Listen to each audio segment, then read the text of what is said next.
स्त्रियों को बताया नमक के समान। क्या आप जानते हैं श्री कृष्ण ने स्त्रियों की असली पहचान बताते हुए उन्हें नमक के समान बताया है। दरअसल भगवान श्री कृष्ण की 8 पत्नियां थी। पौराणिक कथाओं में उन सभी में सबसे सुंदर सत्यभामा को बताया गया है। भगवान कृष्ण अपना ज्यादातर समय उन्हीं के साथ बिताया करते थे। एक बार सत्यभामा को अपनी सुंदरता पर बहुत घमंड हो गया था। घमंड में चूर सत्यभामा ने कृष्ण जी से पूछा कि मैं आपको कैसी लगती हूँ। सवाल सुनते ही भगवान श्री कृष्ण ने उनके इस गर्व को चूर चूर करने का फैसला किया। उन्होंने रानी की महत्ता बताने के लिए जानबूझकर उनसे कहा कि तुम मुझे नमक के समान लगती हो।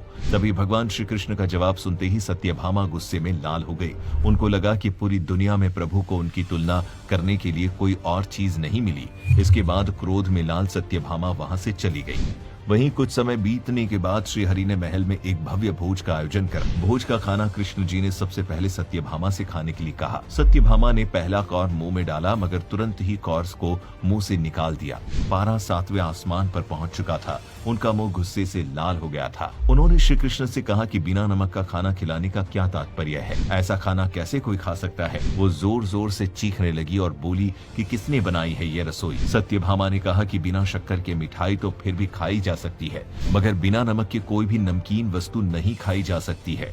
तब श्री कृष्ण ने कहा कि फिर जब मैंने तुमको नमक बोला था तो क्यों गुस्सा हो गई थी, तुम मुझे नमक पर जितनी प्रिय हो। जिस पर श्री कृष्ण ने उन्हें मनाया और समझाया कि जिस तरह नमक की अहमियत हर तरह के भोजन में होती है उसी तरह स्त्री की भी अहमियत संसार के हर कार्य में होती है। साथ ही श्री कृष्ण ने स्त्री को जल समान भी बताया, मतलब स्त्री जिसके साथ भी मिलती है उसका ही गुण अपना लेती है। तब जाकर सत्यभामा को सारी बात समझ में आ गई कि ये सारा नाटक सिर्फ उन्हें समझाने के लिए किया गया था।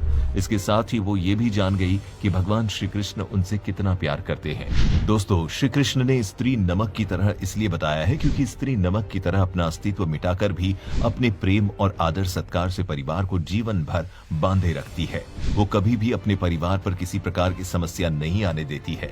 स्त्री अपने परिवार के सभी सदस्यों को एक दूसरे से जोड़ कर रखती है और उन सभी को हमेशा खुश रखती है। श्री कृष्ण स्त्रियों की असली पहचान के बारे में आगे बताते हैं कि जो पुरुष महिलाओं को अपने आगे कुछ नहीं समझते और सोचते हैं कि वो केवल उनकी सेवक है, ऐसे पुरुष दुनिया के सबसे मूर्ख होते हैं। असल में स्त्रियां ही वो हैं जो सही मायने में पुरुषों के जीवन में खुशहाली लाती है।